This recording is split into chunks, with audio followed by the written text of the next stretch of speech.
McMaster.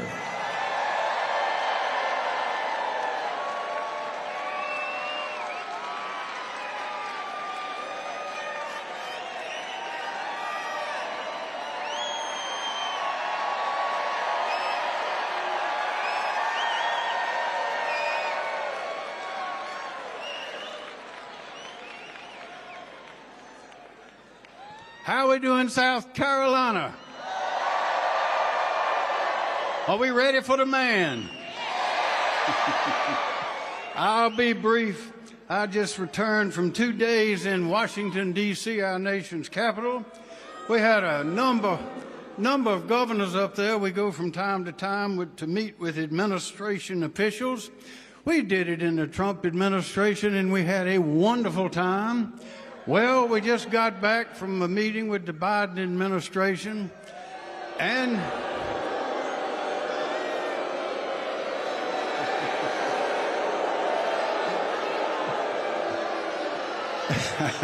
and you know what we found out?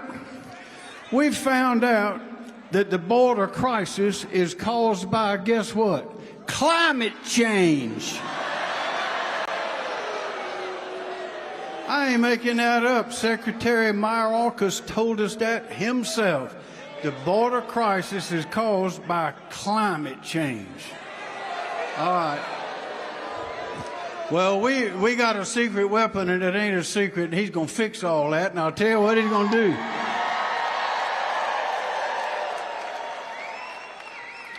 You know, y'all remember the singers? We've had a lot of famous singers. You remember the Spice Girls? Y'all remember? Tell us what you want, what you really, really want. Y'all remember that? Well, this is what we really, really want. We want someone who will protect our borders, return the illegals, and build the wall.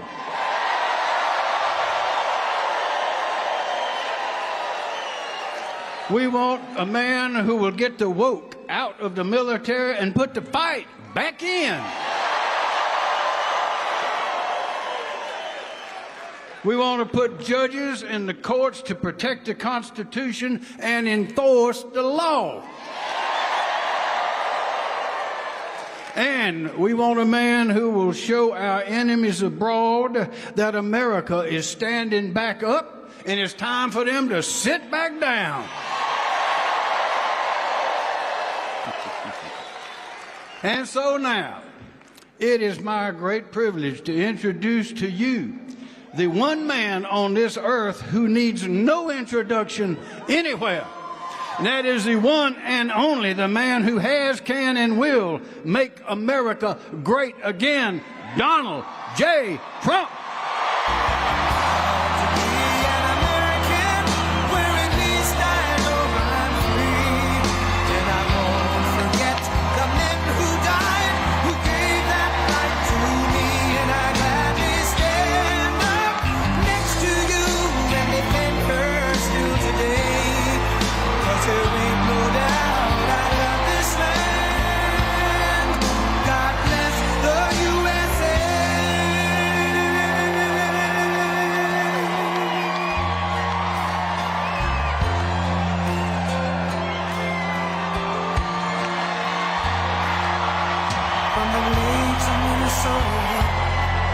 To the hills of Tennessee, across the plains of Texas, from sea to shining sea, from Detroit down to Houston, and New York to LA, where there's pride in every American heart, and it's time we stand and say,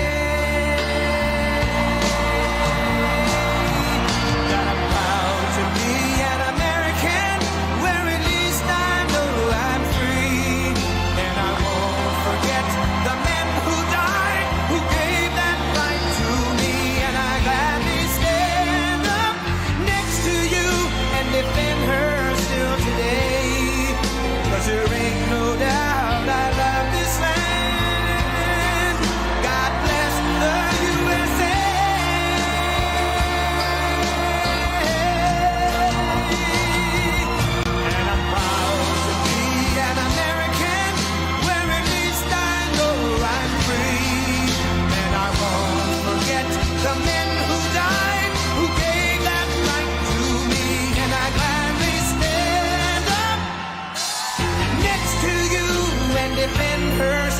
today. 'Cause there ain't no doubt I love this land. God bless the USA.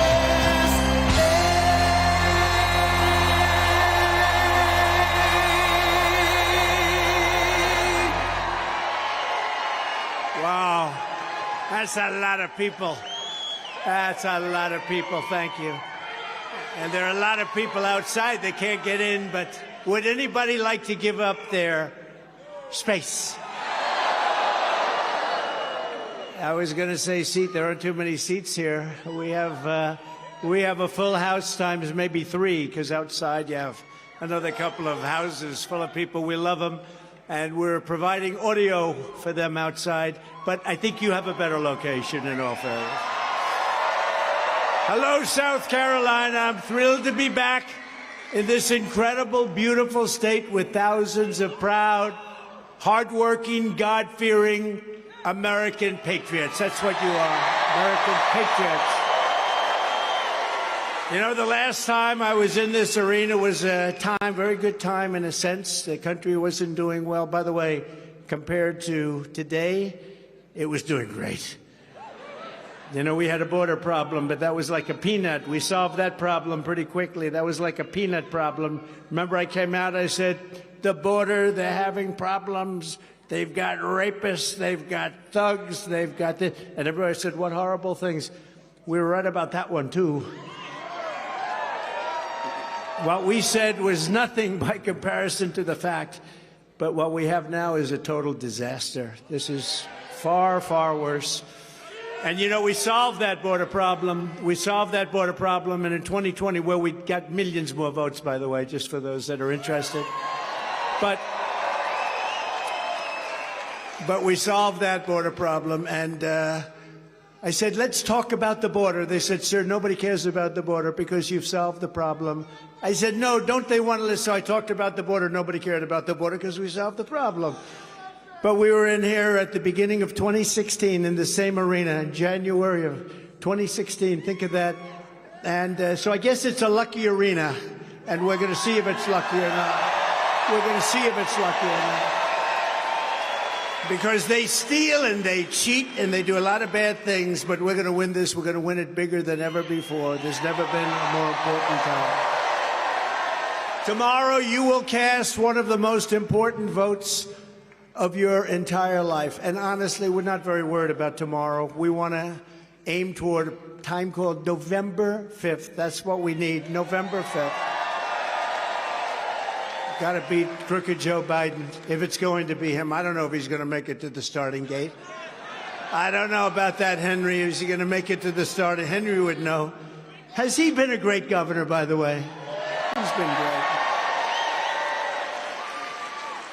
That was a big part of the equation. I said, I'm going to move her out, make him governor. I like that. And I did you a big favor. But we're going to have a gigantic victory here in South Carolina. We're going to show crooked Joe Biden and the radical left Democrats that we are coming like a freight train in November. Right?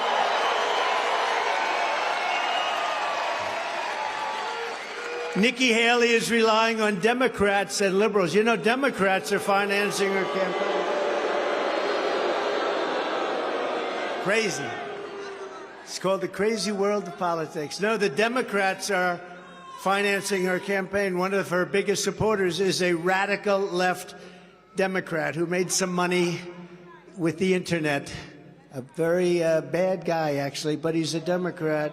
And those are the ones putting up money because they damage us. The biggest supporters she's got right now are the Biden supporters, the Biden bundlers, the Biden cheaters. They're the ones that are doing it for Nikki. So if you don't want the ultra-left to meddle in this primary, and I think they're going to try and end it, who the hell wants Democrats voting in a Republican primary? What is that about? What is that about? Don't worry, you're going to swamp them. You're going to swamp them. It's important that we do. By the way, it is. It's important. We're going to do great tomorrow, but it's really important you get out and vote because we want to send a signal to the real hardline people, the people that are destroying our country, Joe Biden. We got to send him a signal that we're coming. We're going to send him a big. So get out tomorrow. If you don't feel well, don't worry about it. Get up, get out. If your husband's not feeling good, darling, I'm just not. Just get him out of bed. Don't worry about it. He'll be okay. Get out and vote. Tomorrow we're going to win this state, and then we're going to tell crooked Joe Biden, you're fired. Get out of here. You're fired.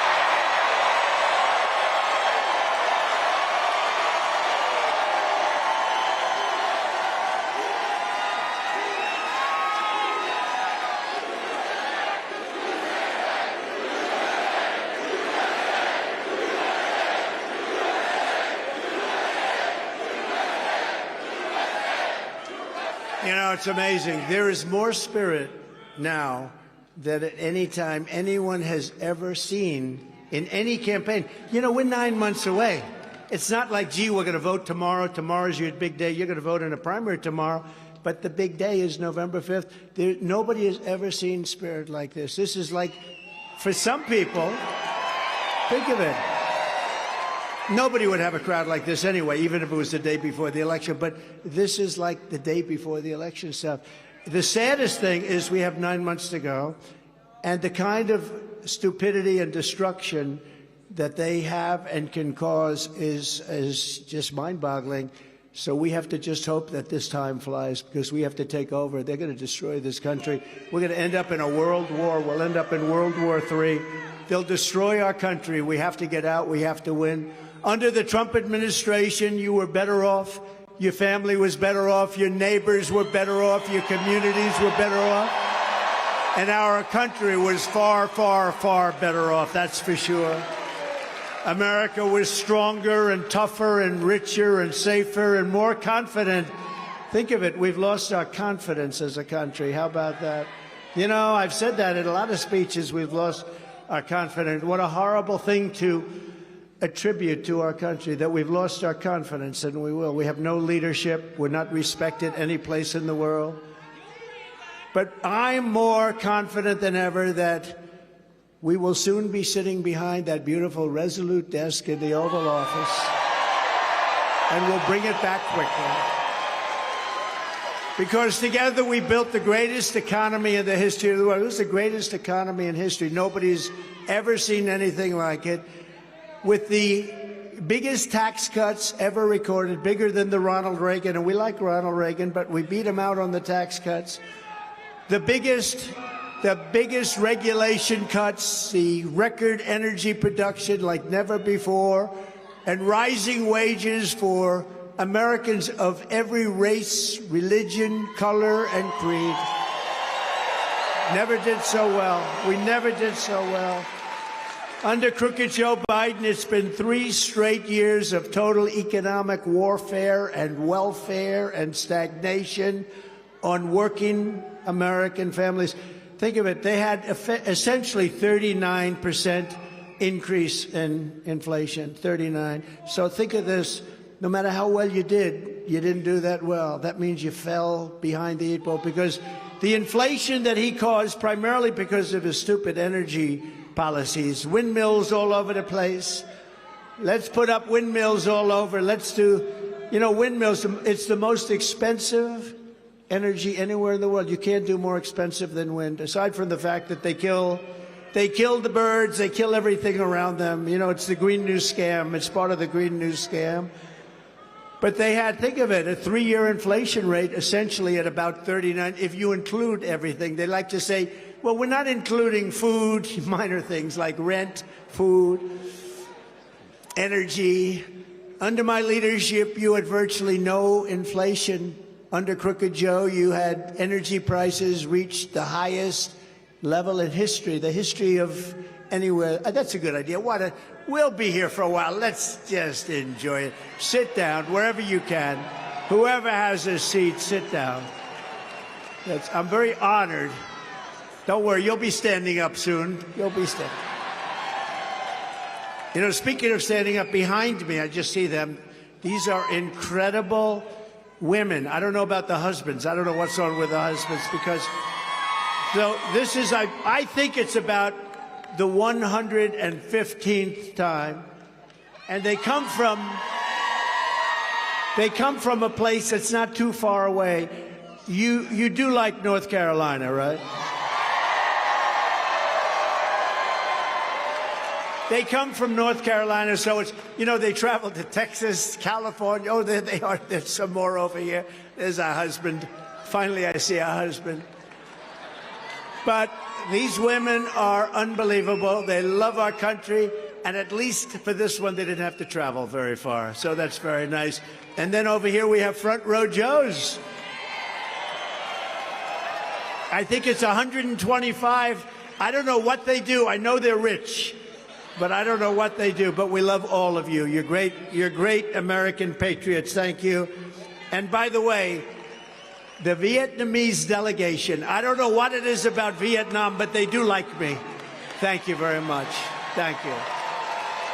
And we like them. Thank you. They travel me. They travel with me all over. You know, I must be too soft on Vietnam because you like me too much. You like me too much. Thank you very much. I agree. They want freedom. That's right. Under Biden, gas prices have reached $5, $6, and even $7 a gallon. In some places in California, they've gone up to $8 and $9. 3 years ago, under my leadership, we had energy independence, and we were soon going to have energy dominance. All over the world, we were going to be dominant. We have more liquid gold under our feet than any other country. Think of it. And we don't know what we're doing with it. I had gas prices at $1.87 a gallon. Wouldn't that be nice?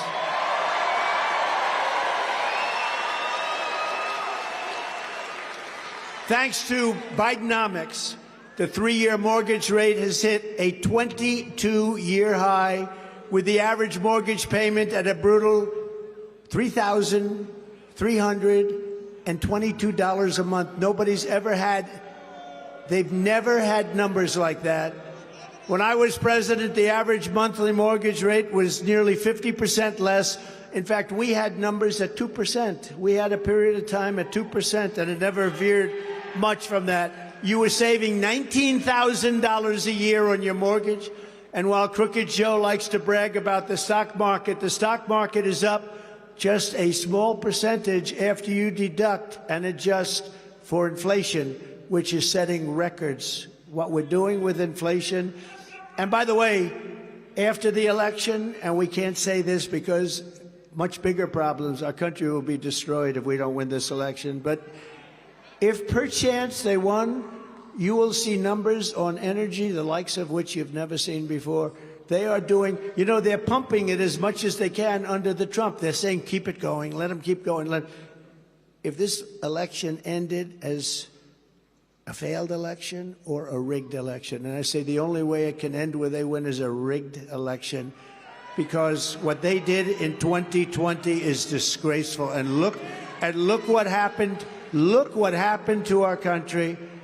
You have wars that never would have taken place. Russia would have never attacked Ukraine. Israel would have never been attacked. You wouldn't have had inflation. It was all caused by the energy. But by contrast, under my leadership, the stock market was up by an astounding 62%, with inflation almost at zero, 62%. With your vote, we will vanquish Bidenomics, which is a very negative term. You know, he heard the term, he loved it. Oh, that's good. No, that's a really bad term. It didn't work. And we will reinstate Maganomics. That's right. Maganomics. You guessed it. And we will bring our country back from hell. Our country has been through hell. When you think about what happened in Afghanistan, all the things that took place, our country's been through hell. We're laughed at all over the world. Crooked Joe is now pushing a $6 trillion tax hike. $6 trillion. This will be the largest tax hike in the history of our country, maybe in the history of the world, I guess. And if he wins, that's what's in store for the hardworking people of South Carolina, a wonderful state that we work so closely with Henry and everybody. And we had it to a level that it's never seen before. And now it's never going to be quite like that. It can't be, but it's just going off. You know, the stock market is up. Many people, some of the smartest people in the market, say it's up because we're leading Biden in the polls by so much, and they expect that we're going to win. If we lose, you're going to have a crash like you wouldn't believe. If we lose, that's an incentive if you have stock. If we have a tragedy happen on November 5th, it would be a tragedy. In the opinion of many, and in my opinion, you will have the largest stock market crash we've ever had, because a lot of the stock market, because the only thing that's doing well is the stock market, and it's doing well because the polls are all showing that we're winning by a lot. So we gotta make sure we win. And if we win, you're all getting the biggest tax cuts because we're doing additional cuts and a brand new Trump economic boom, a boom like you've never seen before, not even in our great 4 years. When I was president, we slashed taxes for working families. We doubled the child tax credit. Not a very Republican thing to do, but I said, let's do it anyway. That was something that we wanted to do, and people are very happy about it. The mothers, the families, they're very happy. We did something that we really felt we should do, and we supported moms and dads by dramatically expanding education savings accounts, which is a big deal. Use them. Under my leadership, the Republican Party will always support the creation of strong, thriving, healthy American families. We're supporting America First, a little thing called America First. We want to make it easier for mothers and fathers to have babies, not harder. You know that. That includes, and you saw this, it was a big deal over the last few days, that includes supporting the availability of fertility treatments like IVF in every state in America. You've been seeing Alabama. It's a big story. Like the overwhelming majority of Americans, including the vast majority of Republican, conservatives, Christians, and pro-life Americans, I strongly support the availability of IVF for couples who are trying to have a precious little beautiful baby. I support it. And today I'm calling on the Alabama legislature to act quickly to find an immediate solution to preserve the availability of IVF in Alabama, and I'm sure they're going to do that. The Republican Party should always be on the side of the miracle of life and the side of mothers and fathers and beautiful little babies. Have to be on that side. IVF is an important part of that, and our great Republican Party will always be with you. We're always going to be with you in your quest to find that ultimate joy in life. You know, the ultimate joy in life is a beautiful, healthy, wonderful baby. So we are with you, and I wanted you to know that. And a lot of Republicans call me. I put that message out on a thing called Truth Social. Has anybody been tuning in lately? It's hot. Truth Social's hot. But we put it out a little while ago, and a lot of people called up. A lot of politicians called up. Thank you, sir. Thank you. And that's the way we feel. So we're going to be with you all the way, and you're going to see things. We want to help. I mean, it's a very big subject, frankly, very complicated and very big, but we're with you all the way. And I think there are a lot of happy people in this room. Most of you know exactly what I'm talking about, but thank you very much.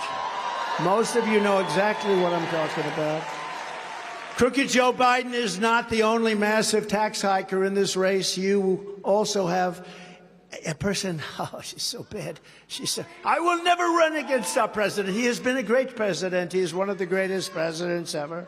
I will never run. I promise you, I will never, ever run. 3 years later, how about that? 3 years later, she goes, ladies and gentlemen, I've decided to run now. What happened? Do you ever see the clips? We have about 12 clips. I will never run against our president. He is one of the greatest presidents ever. Little bit later, no, don't use the name Bird Brain. That's not. No. Please, madam. Please, madam, don't use the name Bird Brain. No, we got to win this. We have to win big. We have to show, again, supported by the Democrats.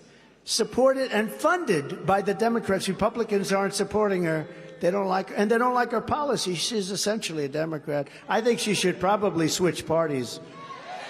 You know? Probably she should switch parties. But you have a Nikki Haley who tried to double your gas tax here in South Carolina. Remember, she said, that's not true. But then we put up clips. We put up clips. No, she tried very hard. And she also supports a 23% national sales tax, which basically equals election death. You know what that is, right? You can't get elected when this stuff comes out. And you think they treat me bad, and they do. They're horrible people. These people are sick. They're sick. I've been indicted more than Alphonse Capone, the great guy. It's true. I got indicted. My parents are looking down. They're saying, I never thought this could happen to my son. He's been indicted. I didn't know what the hell the word, and it all took place instantly. If I fly over a blue state, the next day I get a federal grand jury notice, please report. And they indicted me on bullshit. It's all bullshit.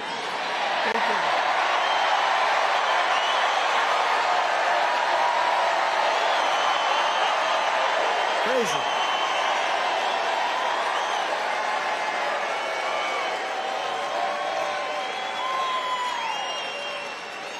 But remember, if any other person were in this position, they'd be treated the same way as they're treating me. I don't think that's harshly. I think they truly hate me more than anybody that's ever lived, you know.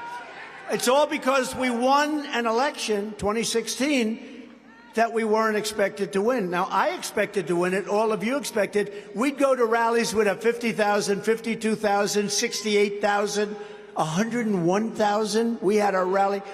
And they'd go to rally and they'd have, like in the case of Biden, he'd have 8 circles, beautiful little circles. And they'd have to use the media to stand them because they had no people. And then you hear, oh, they won just by a little bit. They just ounced us out. No, it's a crooked deal. But Nikki Haley, if she were ever in this position, they'd go after her. I could tell you about 5 reasons right now, but I don't want to get myself in trouble. They'll say, he's so mean. He's so mean. Oh, there are some reasons.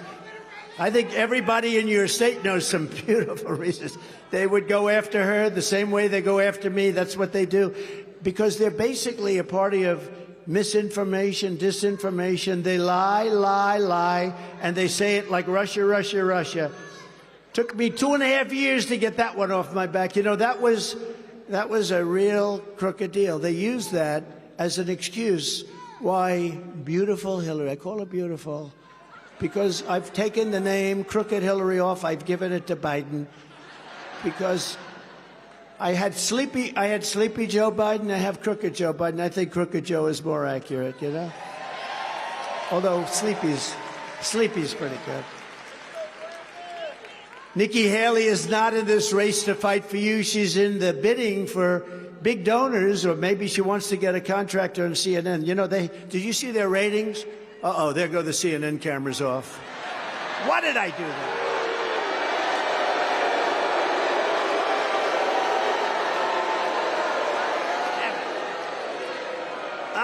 I shouldn't have done that.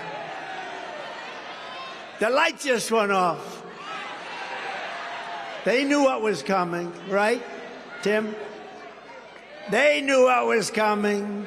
No, they have the worst ratings they've ever had. The thing is dying. You know why? Because they're not truthful. They're not truthful. They're really not. By the way, did Tim Scott make a great speech? Huh? Yes, Senator. I don't know if he likes it when I say this, but it's so meant as such a compliment because he's such a fine man. He ran, and he ran okay. He was okay. He was okay. He's a respected guy, but he ran, and he did fine. And then when he got out, he endorsed me, and he's a surrogate. He's the greatest surrogate I've ever seen. This guy went from modest, high-quality man, introducing his mother, who's incredible, by the way. But I said, Tim, I called him up. He took everybody. He had like 5 of the worst human beings interviewing him, trying to hit me. He said, Donald Trump did this, he did that, he did criminal justice reform, he did the... And by the time he finished with them, they just wanted to get off the set.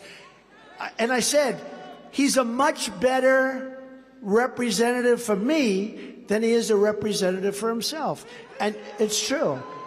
And that's a great compliment. And you know why? Because he's a high-quality person. He doesn't like talking about himself. It's true. It's true.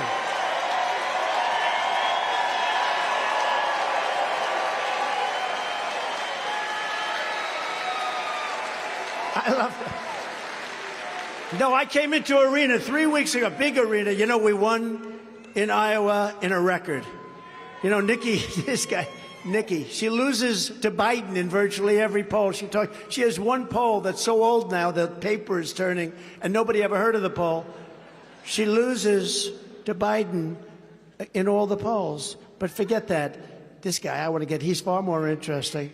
So we won Iowa in a landslide in a record, the likes of which has never been seen. In fact, we took the record and they doubled it. We won by that margin. We then went to New Hampshire. We got more votes than anybody in the history of New Hampshire, the New Hampshire primaries, which they've been around a long time. And I heard Nikki today said, yeah, I lost 2. No, she lost 4. Because she lost the Virgin Islands, which she tried like hell to get. We won that, too. A lot of people don't know that. But then we went to Nevada, and she was campaigning against candidate unknown. It was candidate unknown was me, because I was in the caucus, not in the primary. She should have been in the caucus, too, but she didn't want to be because of the poll numbers, which were terrible. I got 99.6% of the vote, 99.6. And then in the primary, the candidate unknown, which probably I think people thought I was the candidate unknown, beat her by 60%, beat her. But she said she only lost 2, and she's going to have a very bad day tomorrow because she's not a nice person. She's not a nice person. But we were in Iowa and then in New Hampshire, and I saw we had a big arena like this, and I heard the people going crazy, and I heard some guy screaming, Donald Trump, Donald Trump. I said, who's that? They said, it's Tim Scott. I said, that guy's unbelievable. So anyway, well, we love Tim Scott, and you're lucky to have him in your state. Right? Right, Henry? Thank you. Thank you, Tim. It's a great honor. Actually, it was a great honor that was one of the few endorsements I wanted to get, and we did get it, and it's a great honor to have it, Tim. We appreciate it. And he did a good job today also, by the way, because I heard that one, too. So Nikki's gone, and we're not going to spend a lot of time on it, but I guess I have an obligation. I mean, we have an election tomorrow. Front Row Joe's, I have to at least mention for a couple of seconds, right? Then we're going to get on to more important things like how to make America great again, okay? But Nikki has actually gone very far left. She's very rude. Do you notice that? I don't like to say that, but she's very rude. But because of her Democrat donors, she's working for Democrat donors, and all she's trying to do is inflict pain on us so they can win in November. We're not going to let that happen. We're not going to let it happen.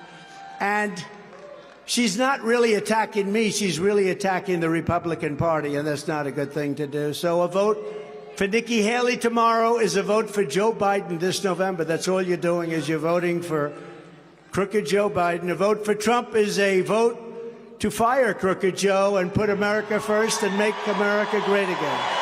That's what it is.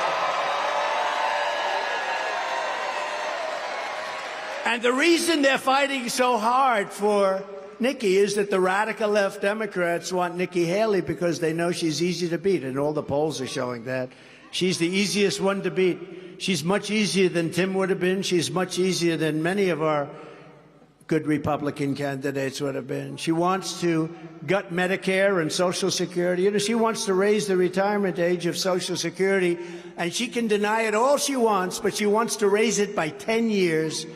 And she gave land away to China, and in the recent amnesty bill, Nikki sided with Joe Biden and the open borders maniacs, while I sided with the American people. I like that much better.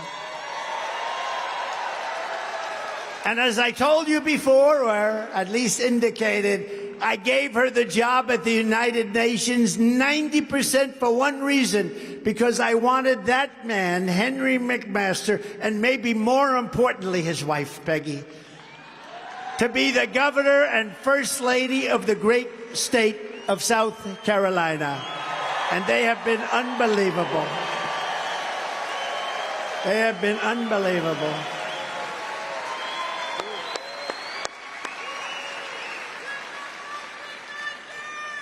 And just in finalizing it out, but because this is kryptonite, Mitt Romney is kryptonite.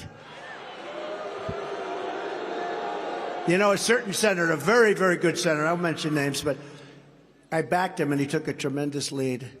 And then time went by, and 3 months later I said, by the way, how's he doing? A certain great state. And they said, sir, he's up by 40. And then 40 points, that's a lot. That means it's over. And then a month went by. I said, everything okay out there? No, sir, he's actually down by 2 points. I said, he lost 42 points? What happened? Well, people said he was friends with Mitt Romney. I said, Mitt Romney is kryptonite. You can't be friends. So I found out it wasn't true, and I went on a rampage, and we ended up getting him elected. He won quite easily. We had to convince people that he was not friends with Mitt Romney. Mitt Romney is a disaster for the Republican Party, and now he's gone. You know, we're getting rid of a lot of these people that are so bad. And you remember the clip when she was at a podium, and she actually was with Romney and somebody named, I'm sure you haven't heard of him, Barack Hussein Obama. Have you ever? Right? Barack Hussein Obama. You ever hear, remember Rush? Rush Limbaugh, the great Rush, can never be replaced. Sean Hannity told me that he can never be replaced, Rush Limbaugh. But he used to talk about Obama. He wasn't too friendly to Obama, but he'd always introduce him, ladies and gentlemen, Barack Hussein Obama. He would scream that middle name out. And we do miss Rush, don't we, though? We gave him the Presidential Medal of Freedom, right? Mr. Wall over there, stand up. The nicest suit I think I've ever seen.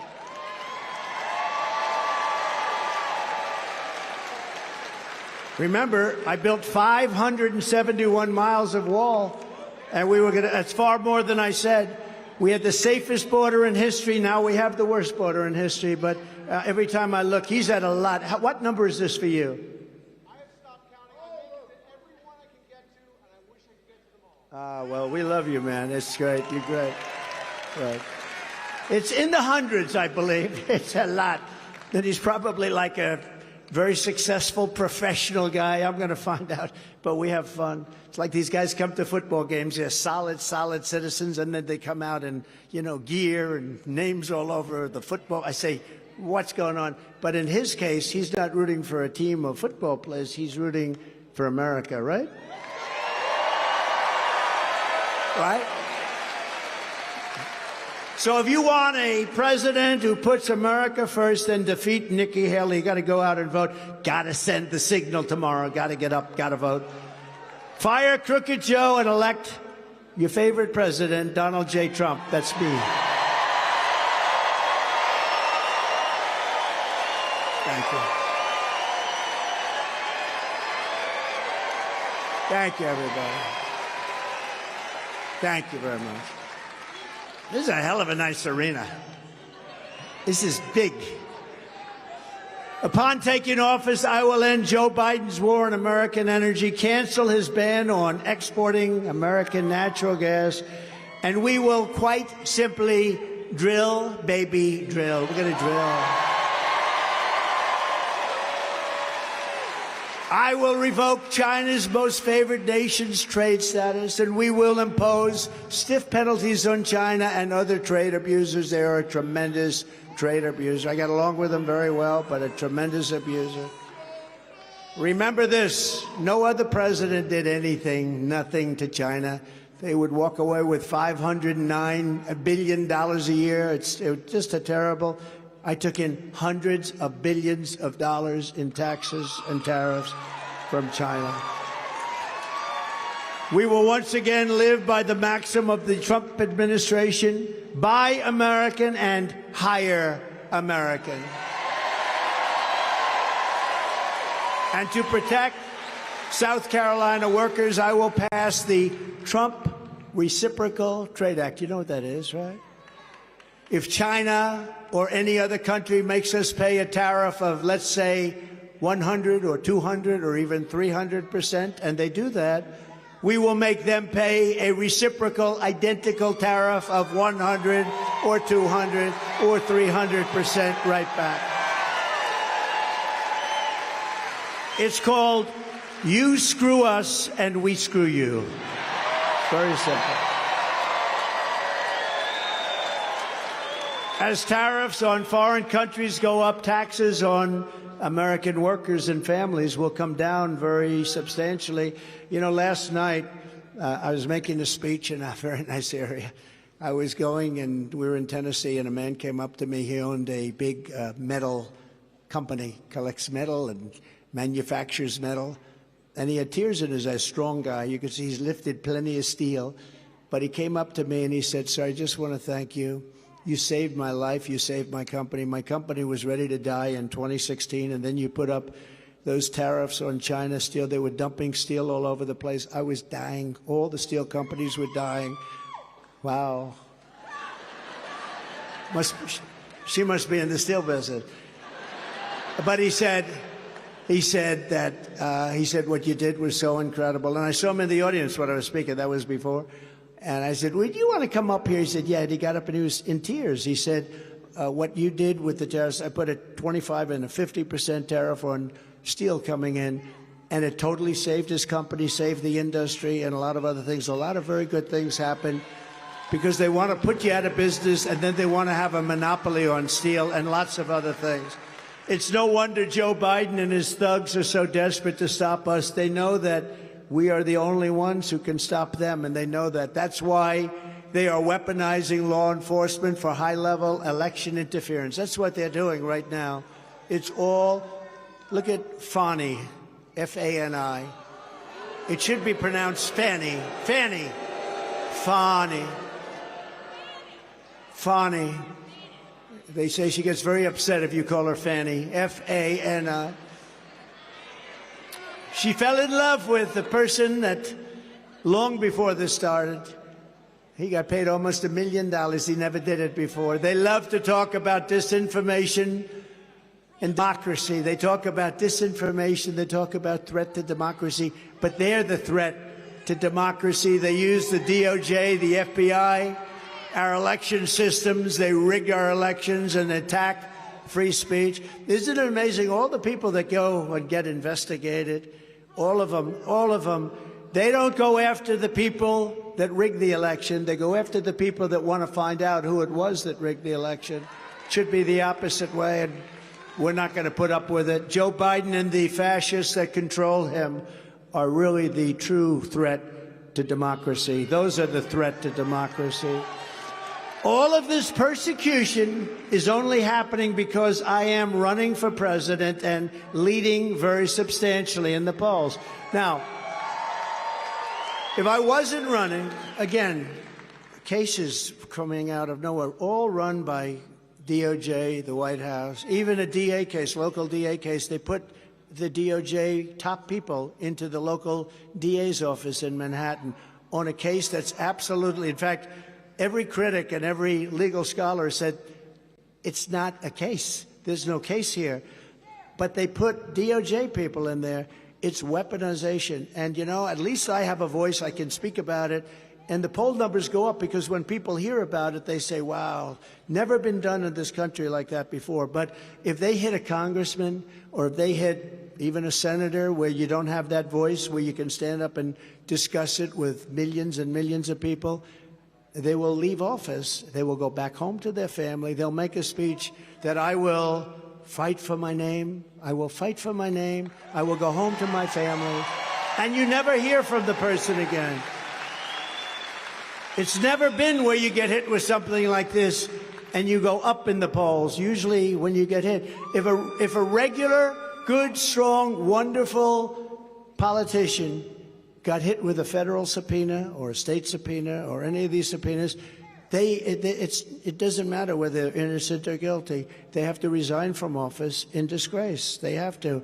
With me, I got hit and my numbers went up. I am sort of freaky. It's freaky. And I don't mean went up. I mean went up a lot. Because people get it. They see it's a scam. It's only been done in third world countries and banana republics. It's never taken place here. Never like this. But it's okay. I have so many lawyers. Lawyers are my best friend. And you know what I do? I campaign in the day when I can, and when I can't, I campaign at night. I go to courtrooms, and we're doing very well. We're doing very well. It's all a big scam. It's a big, fat scam. In the latest Morning Consult poll, we're at 81% in the Republican primary, and we're dominating Crooked Joe in the general election. We have a poll where we're at 91 for me, 7 for Nikki. I guess you have a couple of points undecided. Who are the people that are undecided? We have one of the biggest and largest margins ever. You know, it's tough. A Republican has a tougher path, actually, because the Democrats, like a friend of mine called up, they said, I see you're up 11 points, Washington Post, 11 points on Joe Biden. He's not a political person, but he's a very smart person, made a lot of money, very successful. He said, how come you're only up 11 points? You should be up like 40 or 50 points. The guy can't put 2 sentences together. He can't walk off a stage. He can't find the stairs. They're all over the place. He can't find stairs. So this guy, being a novice, said, how come it is? Why is it that you're only up 11, sir? I said, you know what? You don't know much about politics. We'll take it. In fact, our lead against Biden is the largest that we've ever had. It's 6 and 7 and 9, 10, 11, and we have won at 14 points. That's a lot. The radical left Democrats rigged the presidential election in 2020. They rigged the presidential election, and we're not going to allow them to rig the presidential election of 2024.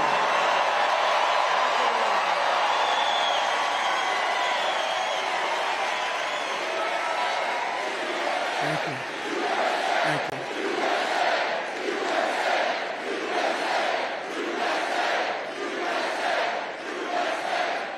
Every time the radical left Democrats, Marxists, communists, and fascists indict me, I consider it actually a great badge of honor. That's a little different thinking up there, isn't it? But it is what it is. I'm being indicted for you. That's what's happened. Never forget, our enemies want to take away my freedom because I will never let them take away your freedom. I will never let it happen.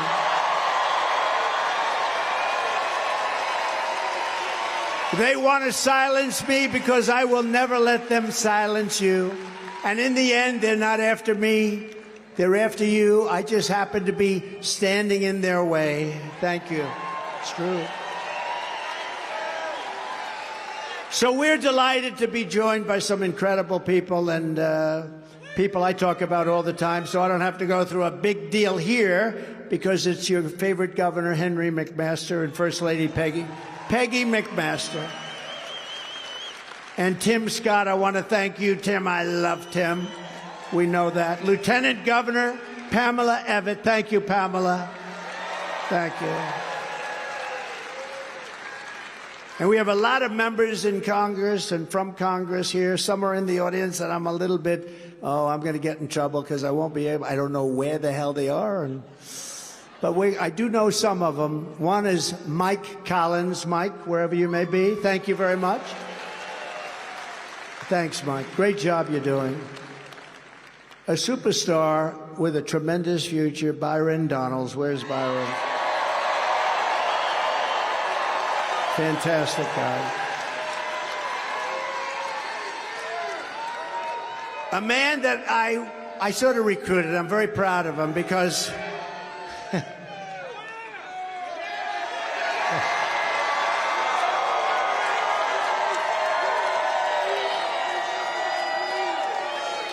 thank you.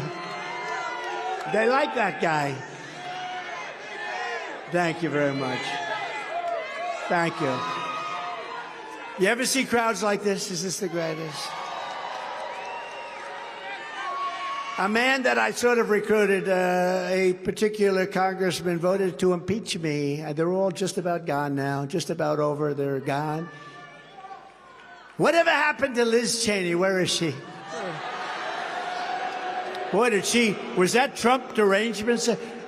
That committee was a rigged deal, but did you ever see anybody like her? She had a massive case of Trump derangement syndrome, didn't she?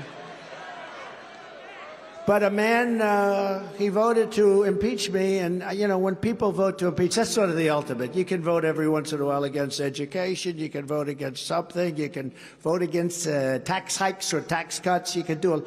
But when they vote to impeach you, there's nothing you can ever do to recover from that. We're never going to be with them. And this guy, out of the blue, in an area that was plus 28, Trump plus 28, he brilliantly, would he like to have that vote back? He brilliantly said, no, I vote to impeach Trump for nothing, for a perfect phone call. Perfect phone call. He made a call. It has turned out to be a perfect call. You know that. Everybody now says, oh, we should have never done it. Anyway, so I said, who's somebody good to run against them? And they said, well, there's a really popular guy in town who's in politics and doing really well. He's a leader. His name is Russell Fry. I said,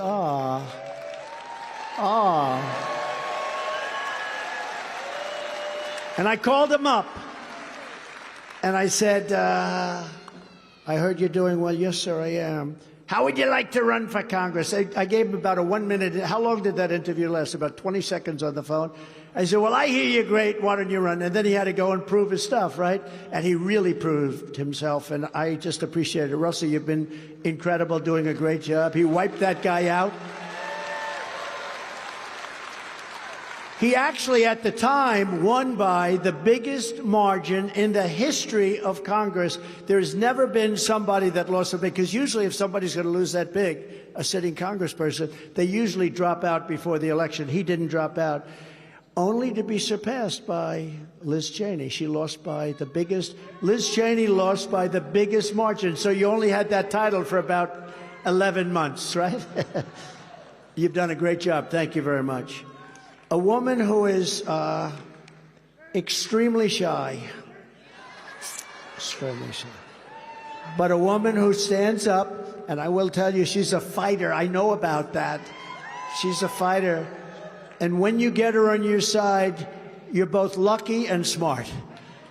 And she really has. She's been a real good fighter for us, and she's somebody who's done a very good job. And I'm very honored that she's here, and she's been to a couple of our rallies.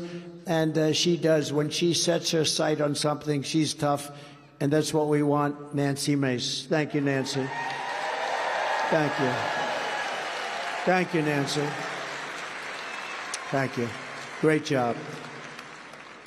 Now, a really shy person, a person that, I mean, honestly, she's a good person. She's been with me for so long. She's been with me in good times, in bad times. If times are bad, she'll call me up and say, don't worry about it, sir, you're doing great. And if times are good, she'll call me up twice. But she's a fantastic person. She's a very smart person and very respected in Congress. A lot of people don't know how respected she is. Marjorie Taylor Greene. Marjorie, thank you.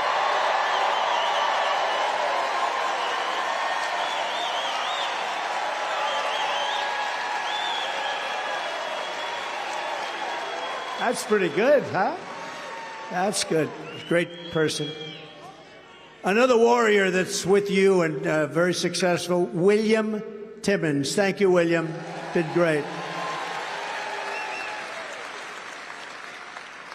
And a man who became famous one night during his State of the Union, when he stood up, he said, you lie. You remember? I'm sure nobody remembers that, but I do. He is one of the most incredible people for a lot of reasons, including the fact that Alan Wilson is his son. Alan Wilson, stand up, and Joe Wilson, stand up. Thank you. Look at that. Look how they get along. Look how. Two great people. Thank you both. Thank you. It's a great family. State Treasurer Curtis Loftus. Curtis, thank you very much. Thank you very much.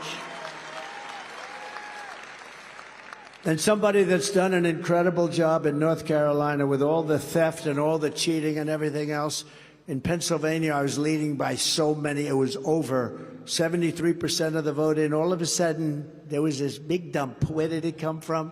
And they said, oh, you're no longer leading, you're tied. And then it went on, and it was disgraceful what happened. And likewise, other states. But in North Carolina, that lead never wavered. It just kept going on and on and on.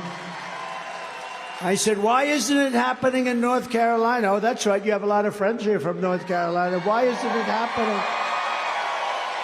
And it didn't happen because of his leadership. He was the head of the North Carolina Republican Party, and he's going to be the head of the Republican Party of our whole beautiful, incredible country. He was tough, he was smart, he was strong, he was respected. He understands voter fraud probably better than anybody. Michael Whatley, North Carolina. Thank you, Mike. Thank you. Great job. I said to Michael, I said, we don't need any votes. All we have to do is guard the vote. You know what guard the vote means. And I don't mean vote early, vote late. I don't mean vote on Tuesday or vote 2 weeks. That's all fine. I mean, we don't want ballots being dropped that are fake. We call them counterfeit ballots. That's what we don't want. And he'll stop it. Thank you very much, Michael. He's the best guy there is. Very important. That's an important guy. It is true. I told him, don't worry about the votes. We got all the votes. We got so many votes. We have millions more votes than the other side. It's not even close. Just watch that they don't drop ballots. From the very first day that we take back the White House from crooked Joe Biden, I believe we are going to have the 4 greatest years in the history of our country.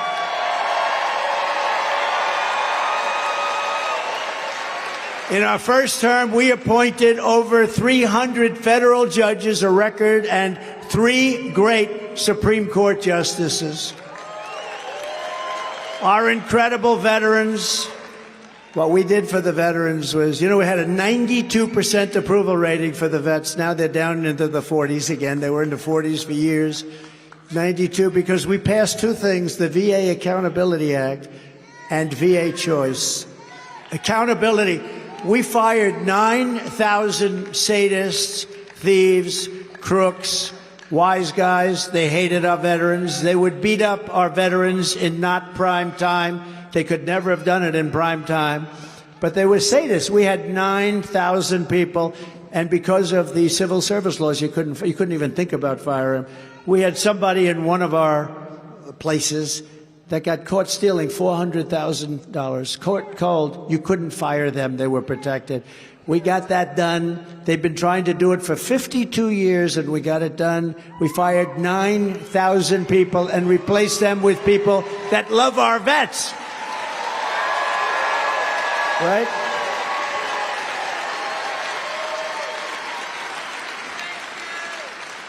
And the other is choice.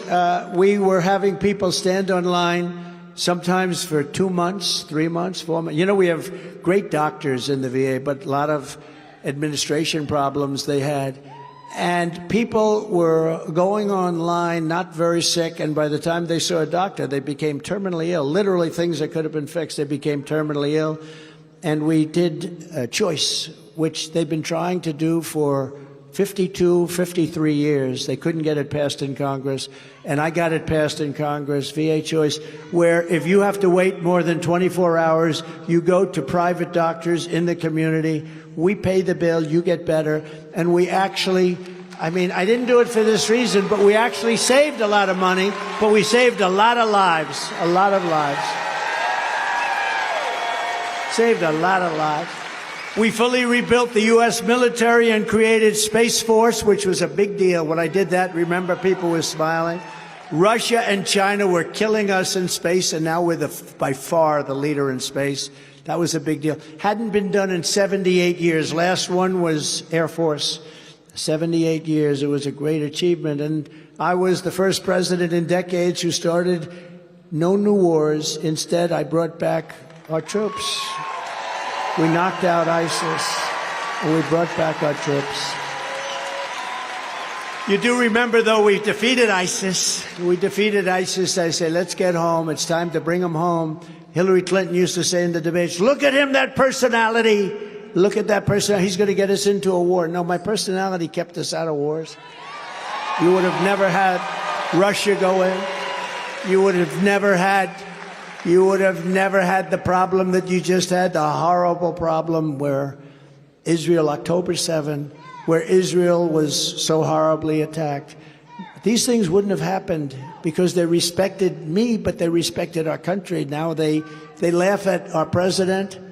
They laugh at him. The guy can't talk. The guy can't walk. Remember when he said, I'd like to take him behind the barn? And the fake news, see the fake news? Oh, look at all those guys. The fake news said,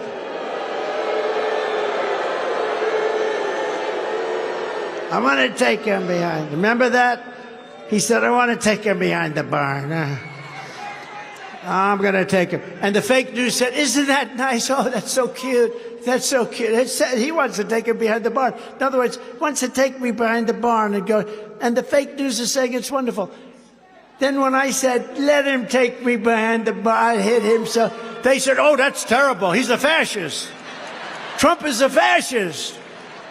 Now, if we were ever behind a barn, I would look at him and I'd go like this.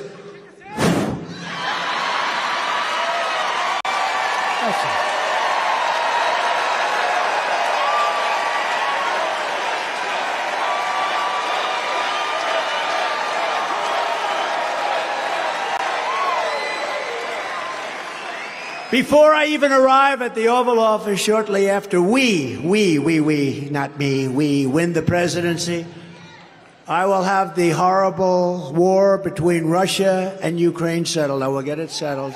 People dying by the thousands. Horrible thing. Under the Trump administration, we will return to peace through strength. That's what we had. They respected us all over the world. 3 years ago, we had the most secure border in U.S. history.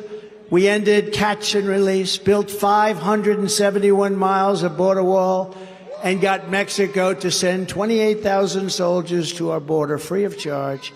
You think that was easy to get Mexico to give us 28,000 soldiers free? Free. I got them to give a lot. There was no mechanism. Remember, I used to say we'll get Mexico to pay for a big portion of the wall. Well, this cost them more money than the wall. And it wasn't easy, but I said, if you don't do it, we're going to put tariffs on all your cars. We're going to do numbers on you like you wouldn't believe. Sir, we would love to send you 28,000 free soldiers.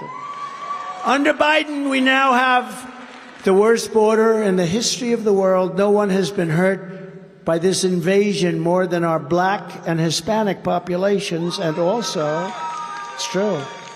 No, they're taking your jobs. They're taking your jobs. They're taking your slots on education.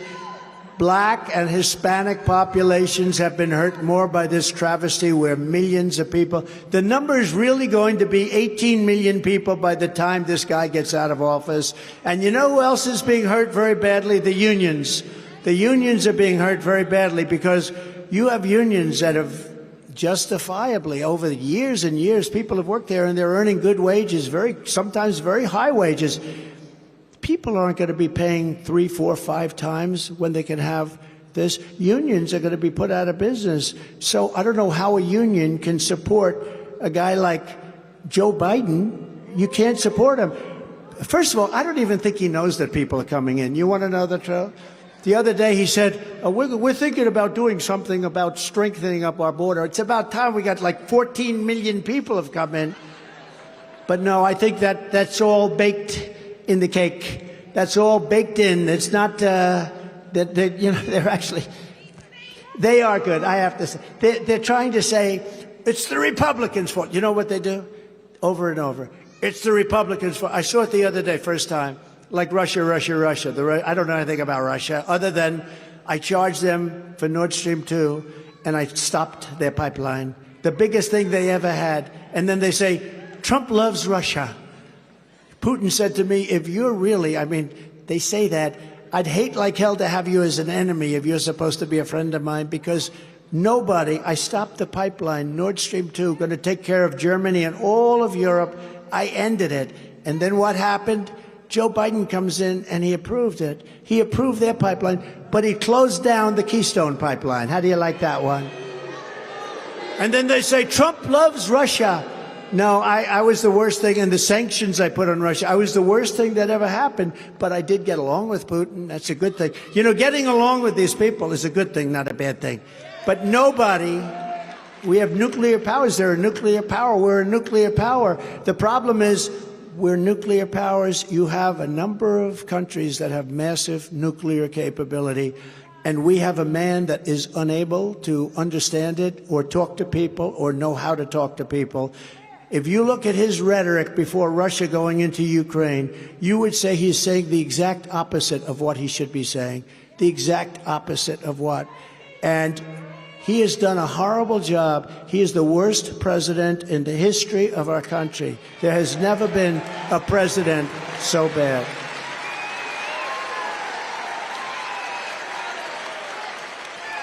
You know, just to go off for 1 second, I never spoke about him that way because I have too much respect for the office of the presidency. I have great respect for the office of the president. Thank you, darling. But I have great respect for the office of the president, too much, maybe when certain people are in there that shouldn't be in there. But I never spoke the way I spoke now. But when I got indicted over nothing, over, actually, if you think about it, over being right, I was right about that. The call to Zelensky was a perfect call. In fact, I respect Zelensky for saying that was an absolutely perfect call. There was no threat. There was no anything. Remember, quid pro quo, quid pro quo. They didn't know the tape was, the call was taped. Remember when Schiff went out 8 times quid pro quo? And then when they heard the tape, he just sort of disappeared for a little while. What a sleazebag that guy is. Shifty Adam Schiff. And he could end up being a senator. This guy is a disgrace. He's a disgrace. But you know what? I never spoke very badly. I never spoke like this. Now I say, but when that happened, and then again I get indicted on something else, and then I realize I've been indicted more than Alphonse Capone, and I say, oh my God. And other lawsuits, civil lawsuits, all worked out through this horrible, horrible group of people.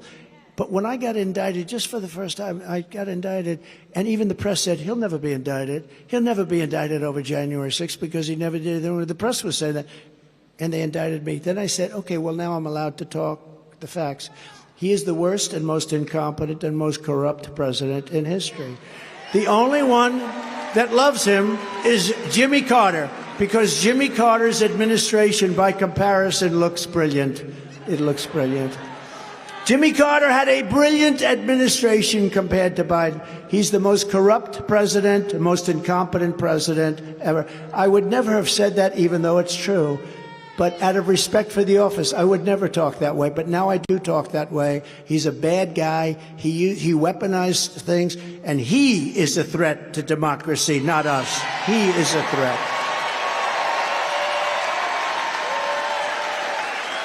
Thanks to Biden, we now have a new category of crime. It's called migrant crime.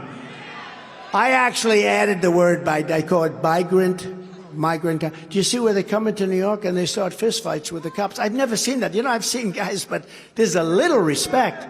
We have great people in New York, and these guys actually are fighting them. They're fighting them on the streets. These are tough people that came in. These are people that came in from prisons. They came in from mental institutions, from all over the world. From Africa, yesterday the Congo was well represented. People coming out of prison from the Congo have come into our country. People coming from, think of it, people coming from all over Asia, from the Middle East, from South America, from Yemen. They come from Yemen. We're bombing Yemen. You know, here we go again with the bombs. Bombs, bombs, bombs. I could solve it all with a phone call, just a phone call, like I did with Macron of France. He was going to put a tax on. My people said, we'll never be able to stop it. I gave him a little chance, just a quick run on the story.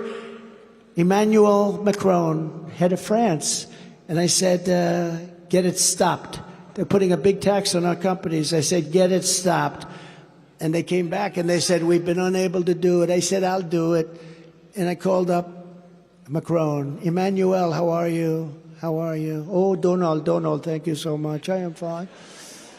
I miss you so much. We must get together. I said, we will, but first we have to settle. You're putting a tax on our American companies, a very big tax. It's not fair, Emmanuel. Yes, but it has already passed. I am not able to do anything. I said, that's okay. Starting on Monday morning, every bottle of wine and champagne that comes into the United States is going to have a 100% tax or tariff put on it.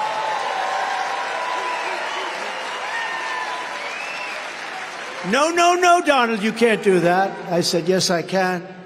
He goes, no way. I said, way. No way. And I said, here's the story. Call me back within 5 minutes. Let me know. He called me back in about 2 minutes. He said, we've decided not to place this tax on American companies. I did so much of that stuff, and I can't. It's so much. And I wish they were all recorded. I really do, because some of these conversations were classic. You would have seen what a great job we did. But you can do things that stupid people can't do. I mean, Biden doesn't think about, let's not bomb. Look, number one, you're killing a lot of people. Both sides, you're killing a lot of people. Each bomb costs approximately $1 million. Every time you see bomb all over the place, they're hitting the middle of the sand. They're all over the place. They don't know what they have no idea what they're doing. It's $1 million every time you hear a noise. Bing, million, bing, 2 million, bing, 3. It's such a disgrace. And it was that way when I came into office. Think of it. I got rid of ISIS 100%. Got rid of the greatest terrorists in the world, Soleimani and al-Baghdadi, the greatest terrorists in the world. And we brought back our troops. We were pulling out of Afghanistan, but we were pulling out with dignity and strength, and we were going to be out. You know, they were there for 20 years, and the leader of the Taliban in Afghanistan, very tough guy, Abdul, I had a conversation because he was killing a lot of our people with sniper fire. During the Obama administration, really a lot. They were just shooting them out, and I had to talk. The press went crazy. They said, what are you talking to them for? Why would you be talking to the Taliban? I said, because that's where the problem is. Remember Jesse James, why do you rob banks? Because that's where the money is. It's the same thing. Why do you rob banks, Jesse? That's where the money is, you stupid fool. But that's where the problem was with the Taliban. And I spoke to him, Abdul, so nice to talk to you. Don't kill any more of our people. If you do, you will be met with force the likes of which you have never heard of or seen. You know, that from that point forward, and we had a very good, tough conversation. From that point forward, we didn't have one, and Biden admitted this, and the people actually said, don't admit that. From that point forward, we didn't have one soldier, person shot at or killed for 18 months. For 18 months. And then we had the rigged election, and then they said we're going to leave, and instead of taking the troops out last, they said let's take the troops out first, and all hell broke out. And that was the worst. Well, it was a surrender, essentially. There was no surrender. They were so afraid of us, they wouldn't do anything. They hated those F-16s that would go over. They hated it. They looked up, they said, get the hell out of here. Now they own the F-16s, you know. They own our military. $85 billion worth of equipment, 13 dead soldiers, 38 soldiers who have been just so badly hurt, no arms, no legs. The face was just so badly hurt, nobody's ever seen. 5 years ago, you couldn't have saved them. But, so, I mean, what they have to live through because of this. And we left a lot of people behind, too, Americans. We left a lot of Americans behind, all because of bad leadership.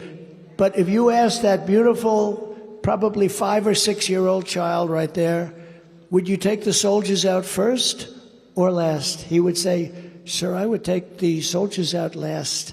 These people took the military out first. And now everybody was defenseless. And I could just see Abdul. They go up to Abdul in his office.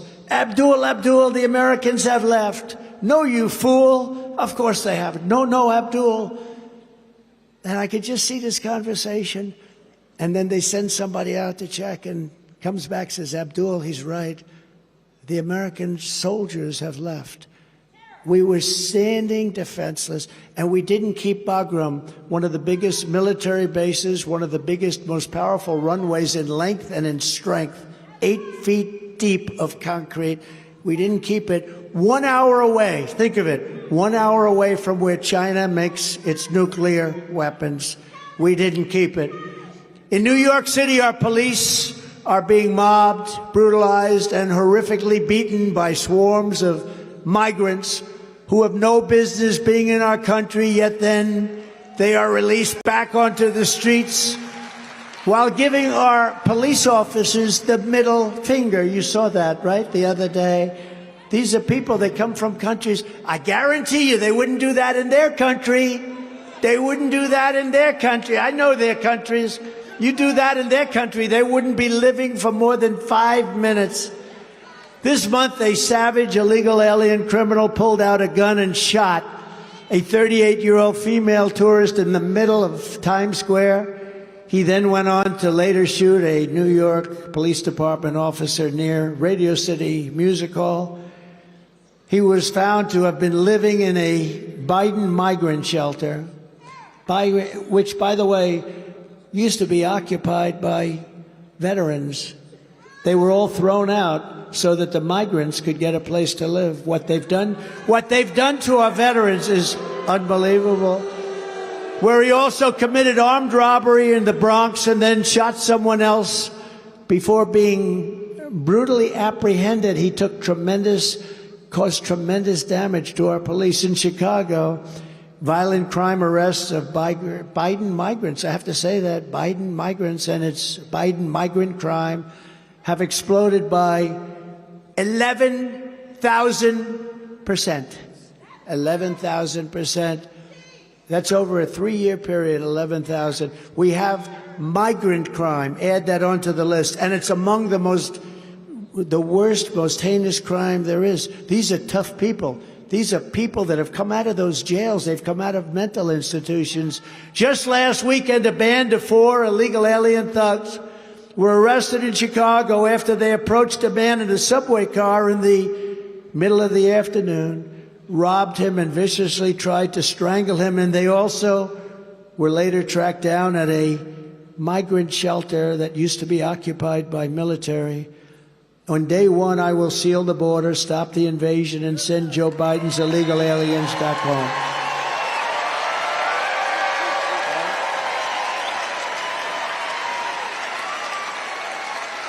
I will terminate every open borders policy of the Biden administration, and we will begin the largest domestic deportation operation in American history.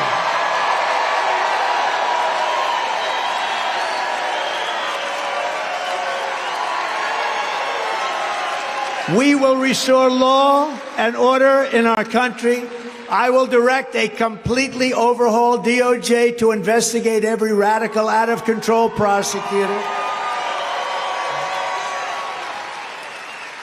for their illegal, racist, and reverse enforcement of the law. It's horrible what's going on with law enforcement.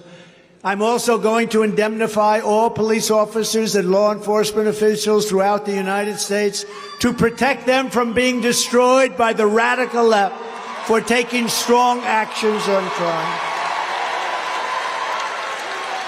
And we are going to rebuild our cities into beacons of hope, safety, and beauty better than they have ever been before. We will take over the horribly run capital of our nation, Washington, D.C., and clean it up, renovate it, and rebuild our capital city. Though, have you seen what's been happening? Have you seen people being murdered? They come from South Carolina to go for a nice visit, and they end up being murdered, shot, mugged, beat up. Those beautiful marble columns have graffiti. The roads are broken. The medians between the roads are falling into the street. You can imagine what foreign dignitaries and people from foreign countries say. On day one, I will sign a new executive order to cut federal funding for any school pushing critical race theory, transgender insanity, and other inappropriate racial, sexual, or political content onto our children. And I will not give 1 penny to any school that has a vaccine mandate or mask mandate.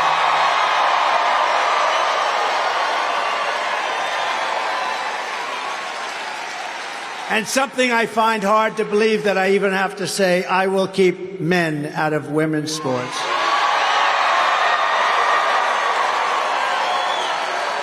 And I will fully uphold the Second Amendment. We will protect innocent life. And we will restore free speech. So importantly, we have to secure our elections. Our goal will be one-day voting with paper ballots and voter ID. But until then, Republicans must win elections.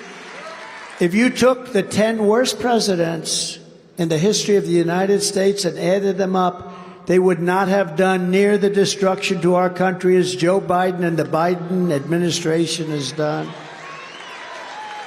So if you want to save America, then you must go and vote, right? You're going to vote?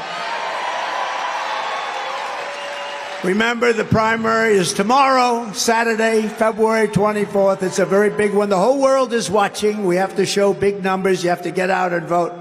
We're going to win it. We're going to win it big. We have to win it by margins never seen before. Bring everyone that you know. Details are, if you want, sc.donaldjtrump.com. They'll give you any information you want. So in conclusion, together we are taking on some of the most menacing forces and vicious opponents our people have ever seen. But no matter how hateful and corrupt the communists and criminals we're fighting are, you must never forget this nation does not belong to them. This nation belongs to you.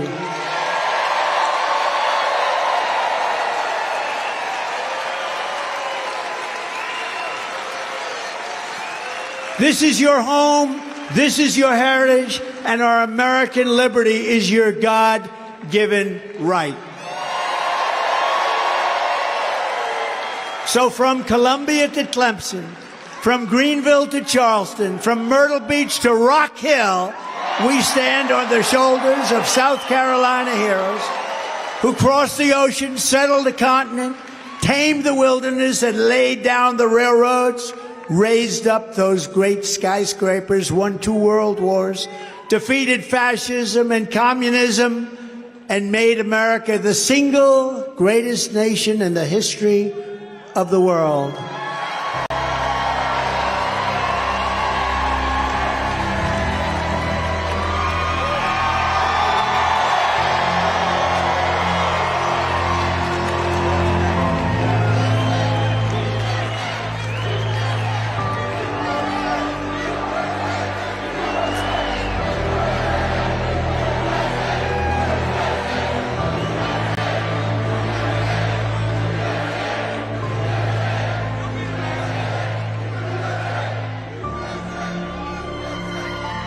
But now, we are a nation in decline.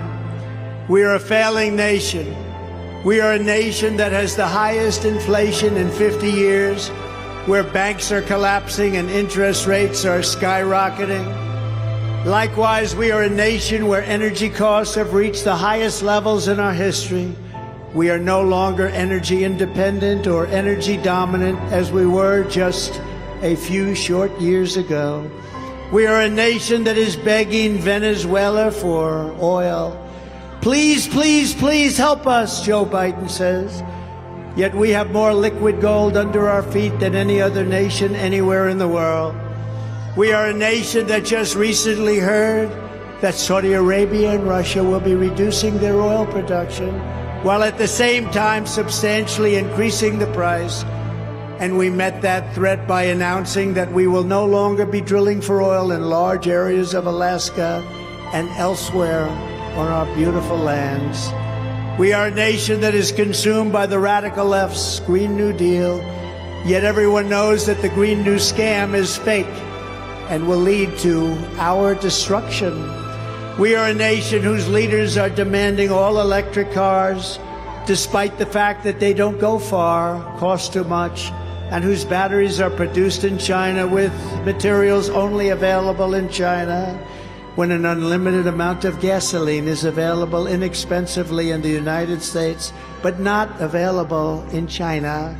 And now we are a nation that wants to make our revered and very powerful Army tanks the best anywhere in the world, all electric, so that despite the fact that they are also not able to go far, fewer pollutants will be released into the air as we blast our way through enemy territory in an environmentally friendly way.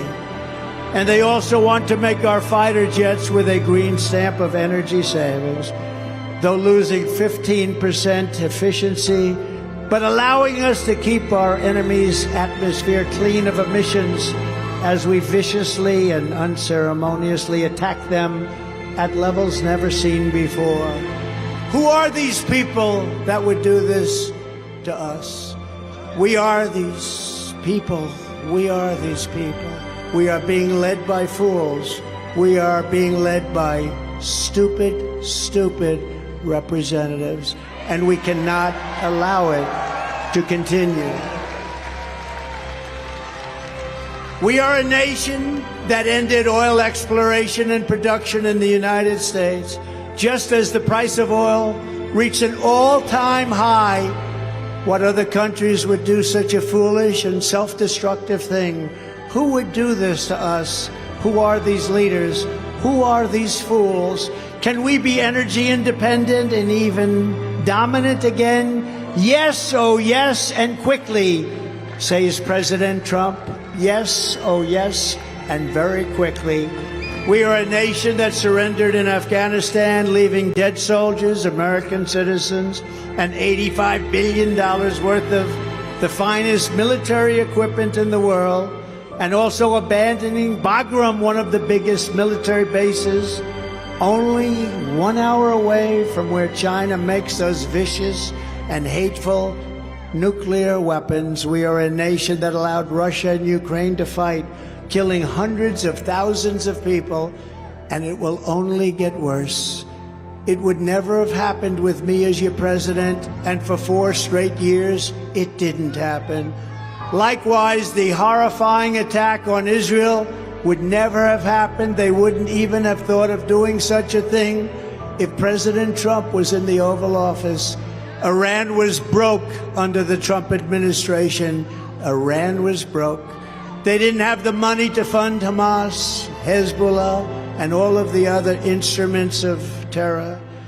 But those sanctions were lifted by a corrupt Biden administration, and now Iran is a rich country again with $200 billion and another $6 billion for hostages and $10 billion for electricity to Iraq, all compliments of the incompetent Biden administration. And China with Taiwan is next. We are a nation that allows radical left terrorists to violently attack our cities, leaving behind massive destruction and death, and nothing happens to the criminals that do these terrible things. There is no punishment, but when people who love our country protest on January 6th in Washington, they become hostages unfairly imprisoned for long periods of time.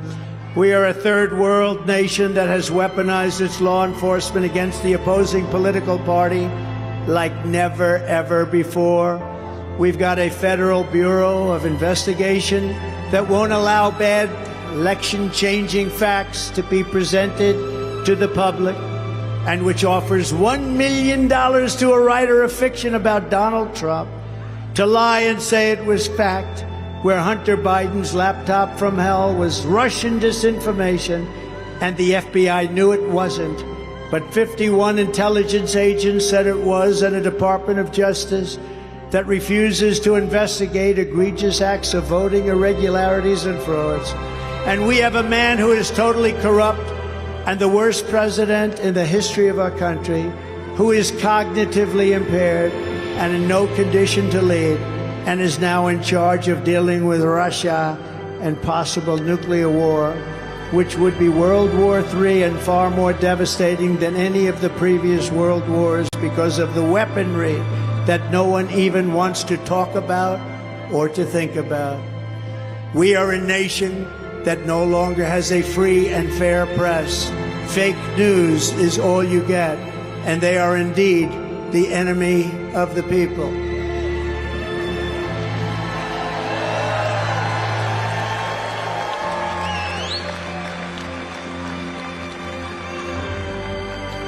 They refuse, as everybody knows, to even discuss the Biden crime family, but enjoy covering the false indictments of Donald J. Trump, who has done nothing wrong except win an election that was supposedly unwinnable. We are a nation where free speech is no longer allowed, where crime is rampant and out of control like never before.